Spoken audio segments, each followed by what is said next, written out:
El simulacro es mucho más que salir.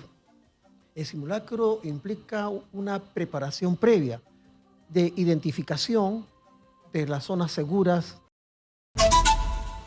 Esto vamos a hablarlo en estos momentos con Felipe Parado. Él es miembro del Consejo Directivo del Centro de Estudios y Prevención de Desastres PREDE. Señor Parado, ¿qué tal? Ha sido un día muy importante para el país y en términos del simulacro, nuestra institución ha participado muy activamente en 6 municipios del distrito, logrando la movilización de los mismos. Obviamente estas acciones no son de un día, son de un trabajo que se hace a lo largo del tiempo. Nuestros proyectos duran 2 o 3 años y hay un acompañamiento muy de cerquita con estas poblaciones muy vulnerables, que son las con las cuales trabajamos, y obviamente hay una relación con el gobierno local, ¿no? Así es, y hablamos de un simulacro multipeligro donde no solamente es un sismo, ¿no? Ya que estamos nosotros alertas ante esto aquí en la capital, sino hablamos también de un cualquier fenómeno. Un incendio, un huaico, un deslizamiento. Con esas advertencias, con esta información, cada año hay más peruanos involucrados, interesados en los simulacros. ¿Cuál ha sido su análisis de este año? Correcto, de este día. Cuando hablamos de estos multipeligros, es decir, un sismo genera, como en el caso del año 70, un aluvión. En el caso de ahora para Lima o para la costa peruana, el sismo asociado a tsunami. Pero un sismo en cualquier sitio, en todo caso hablemos de Lima muy concretamente, va a provocar también deslizamientos, caídas de rocas, ¿no? Hablando de las viviendas que están en laderas. ¿Y también puede ocasionar incendios? Y también incendios. ¿Explosiones? Por supuesto que sí. Por eso todo depende, obviamente, ¿no? Entonces, aquí los trabajos de preparación, como son los simulacros, para responder ante esta posibilidad. Pero hay que entender estas acciones, estos simulacros, que son ejercicios para poner en práctica cuánto estamos preparados y cuánto vamos a responder. Tienen que ir acompañados con un previo que consiste en estar vigilando, supervisando, dando mantenimiento a instalaciones de ese tipo que puedan explosionar, pero también a infraestructura. Estoy pensando en la Tarjea, por ejemplo, etcétera, ¿no? Podemos notar, digamos, que desde nuestro lado hemos puesto, digamos, que hemos comprobado que cuando hay un trabajo cercano con las poblaciones, podemos lograr la participación de las mismas. Pero hay una situación de indiferencia que aún se mantiene. Entonces la respuesta está por ahí. ¿Qué hay que hacer? Eso, porque, a ver, yo siempre ¿Cómo digo, nos involucramos? siempre hacemos la labor de difusión de los medios de comunicación, Katiuska, la sensibilización, que la gente interiorice la necesidad de involucrarse en un simulacro. Así es. Porque le va a formar, le va a preparar para que esté lista ante la ocurrencia de un sismo o de otro desastre que podría estar enfrentando. Pero se sostiene aún la indiferencia de gran parte de la población. Yo lo que diría es lo siguiente, que, y digamos, la gran parte de la población escucha que va a haber un simulacro y que tienes que salir. El simulacro es mucho más que salir. El simulacro implica una preparación previa de identificación de las zonas seguras de mi vivienda, de mi barrio, de las rutas de evacuación y de las zonas a donde voy a dirigirme. Entonces, ahí hay un trabajo previo en el cual estas personas tienen que participar. Pero mucha de esta gente que no participa, digamos, son las personas flotantes en los distritos. Tú estás ahí, ¿y a dónde vas? ¿A la izquierda o a la derecha? El caos. ¿No? Entonces, no hay una orientación permanente, es lo que quiero señalar, ¿no? Entonces, por eso empecé en este diálogo con señalar que nosotros hemos movilizado una gran cantidad de personas en los distritos de Villa María del Triunfo, Villa El Salvador, San Juan de Miraflores, Comas, Puente Piedra, Los Olivos, y hemos estado también en las ciudades de Cusco y Arequipa, pero venimos acompañando a esta población. ¿En qué sentido? Hemos estado respondiendo a necesidades como estudios de evaluación de riesgo, por ejemplo, ¿no? Que son muy necesarias para entender dónde estoy ubicado.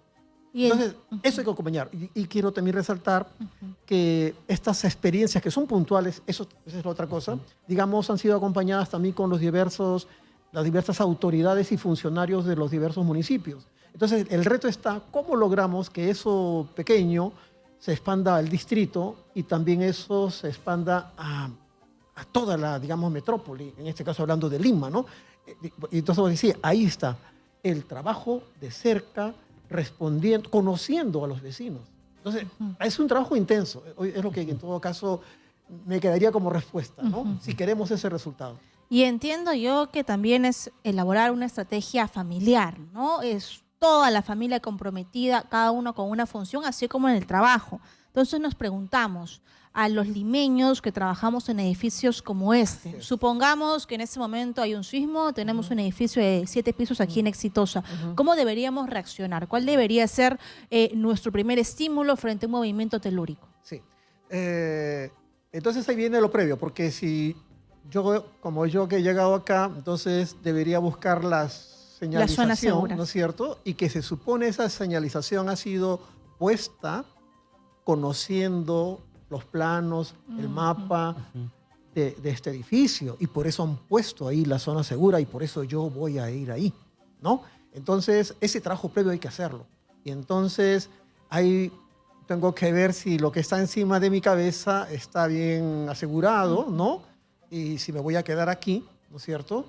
Y para que no me caiga nada encima. Si la mesa resiste. Puede ser, si la mesa resiste también, porque es saber que estoy en un sexto piso y entonces tengo que usar las escaleras. El día de hoy estuve conversando con un ingeniero civil que estuvo en Turquía. Fue a ver qué pasó. Una de las cosas que él vio, que le contaron, es que encontraron a los bomberos o los rescatistas cuando actuaron, fueron a buscar, como era de madrugada, fueron a buscar a los que estaban sepultados a los dormitorios. ¿Y dónde estaban? No estaban ahí. Estaban en las escaleras, saliendo. Entonces... En el momento que los edificios colapsaron. En el momento que los edificios colapsaron. Entonces ahí viene, ¿no? Entonces, si es muy fuerte, o sea, si tienes tiempo para salir y si no, tienes que esperar, ¿no? O cobijarte debajo de una... Eso es lo que fuerte. siempre me pregunté, por ejemplo, ¿qué hacer si tú vives en un piso 15, un piso 18? No vas a usar, obviamente, el ascensor, tampoco las escaleras. ¿Qué haces en ese momento? Sí, entonces ahí... Una de las cosas que se señalan que son donde están los ascensores, son los lugares, digamos, donde las columnas son mucho más fuertes, ¿no? Entonces, es un tema de estar, no entrar al ascensor, sino pararse al costado del mismo donde la estructura es mayor, ¿no? Ya. Entonces, esa es una de las acciones que podríamos hacer. La otra es encontrar en este mismo edificio, bueno, hemos encontrado ese espacio, y que no me caiga nada encima, que no se me rompan los vidrios porque eso genera el pánico, ¿no? O sea, comienzan a reventar los vidrios, comienza a caerse el televisor, los muebles, entonces tengo que asegurar eso, ¿no? Y para poder tener esta posibilidad de pararme al costado, en este caso de un piso 15, del ascensor. Los dinteles, vigas, columnas. Claro, ¿no? Entonces, claro, pero estamos hablando de un piso 15, ¿no es cierto? Eso... Por eso, arriba, ¿qué hago? Sí. Tienes que, entre otras cosas, esperar a que el sismo concluya, ¿no? Porque, no, como bien lo decimos, no puedes usar las escaleras en ese momento, ¿no? Todo depende también. El simulacro de ahora ha sido un sismo de 8.8 magnitud momento. ¿Saben qué significa eso? 100.000 personas fallecidas. Ya. Más de 2 millones de personas heridas, entre leves, moderadas y graves. Y 1 millón de viviendas entre colapsadas y inhabitables. Ese es el escenario que hemos vivido el día de hoy. En el simulacro. En el simulacro. Por lo tanto, ¿qué hacemos con 100.000 personas fallecidas? ¿Qué hacemos? ¿Cómo se van a disponer de esos cuerpos? Primero del rescate. 2 millones de personas heridas, leves, moderadas y graves. ¿Quién va a atender a 2 millones de personas? Con un sistema de salud tan endeble, ni siquiera podemos con 111.000 casos de dengue, imagínense. Entonces, estamos hablando de un escenario realmente catastrófico. Y esa es la valla con la cual tenemos que medirnos. Ahora, y quiero preguntarle también algo sobre, siempre decimos cuáles son las zonas de mayor riesgo aquí en Lima ante la ocurrencia de un sismo de una fuerte magnitud de 8.8, En este de caso, 8, de 7. es En las zonas altas de los cerros, por ejemplo, Sí. ¿hay un trabajo de sensibilización que se hace con la población? Más allá de decir tu vivienda puede Sí. colapsar, más allá de eso, la educación de prevención de cómo actuar ante un sismo, ¿se está haciendo ese trabajo con esa Mira, población en zona vulnerable? En general, creo que no. Es estos momentos de los simulacros donde probablemente, como ahora conversamos y les decimos a las personas, ¿no? El riesgo en el que están viviendo. Es más, en este escenario de riesgo, son las viviendas, y como lo has tocado bien, que están en laderas, las más vulnerables, ¿no? Pero no sabemos nada o poco de los edificios nuevos que vienen construyéndose, ¿no? Solamente hasta cuando suceda, probablemente, ¿no? Entonces, y hay un trabajo fuerte de seguimiento, de monitoreo, de fiscalización, que tiene que hacerse en el antes y tener muy clarito si estos edificios van a soportar o no. Por ejemplo, hay un estudio de hace años que ya ha calificado los hospitales emblemáticos de Lima como que necesitan, pues, un trabajo fortísimo. El ¿no? Congreso también, ¿no? Bueno, y hablando no también de esa infraestructura. Entonces, la pregunta nuevamente, o sea, la solución no es salir. La solución es tener un local que resista un poco más y salir. Ya, y yo caigo en la misma pregunta, Sí. en la misma situación de preocupación. Nos dicen, zonas altas en los cerros, zona de riesgo, Sí. donde probablemente se registre la mayor cantidad de víctimas mortales. Correcto. Sabemos, el Congreso, en una situación crítica su infraestructura. Hospitales viejos, antiguos, necesita reforzamiento. Correcto. Sabemos el problema, pero ¿qué se hace como solución? Correcto.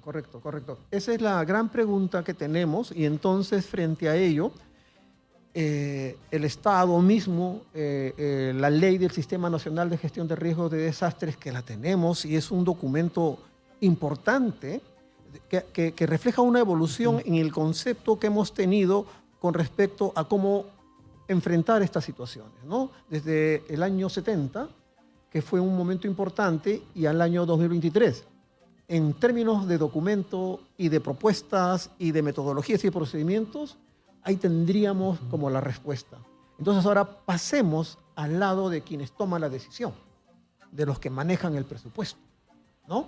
Y de los que tienen la responsabilidad de exigir que se cumplan esas tareas, porque por ley son responsables los alcaldes, Exitosa. los gobernadores regionales Sí. en el ámbito de su jurisdicción. Así dice la ley.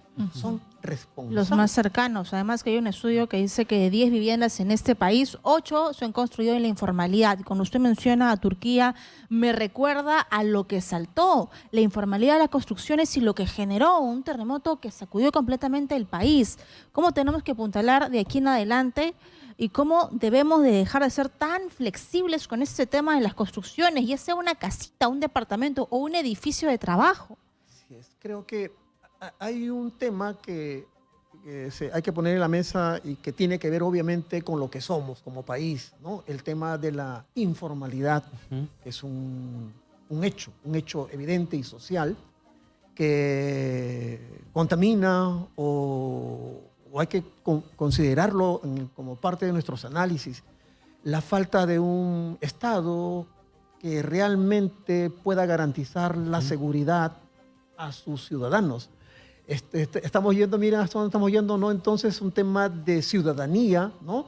De un Estado y de ciudadanos de este Estado, y eso, ese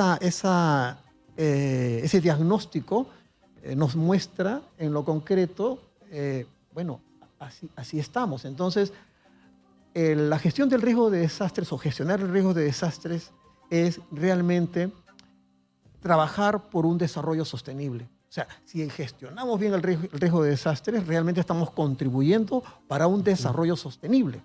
Entonces, y cuando hablamos de desarrollo sostenible, estamos hablando pues de la planificación del desarrollo.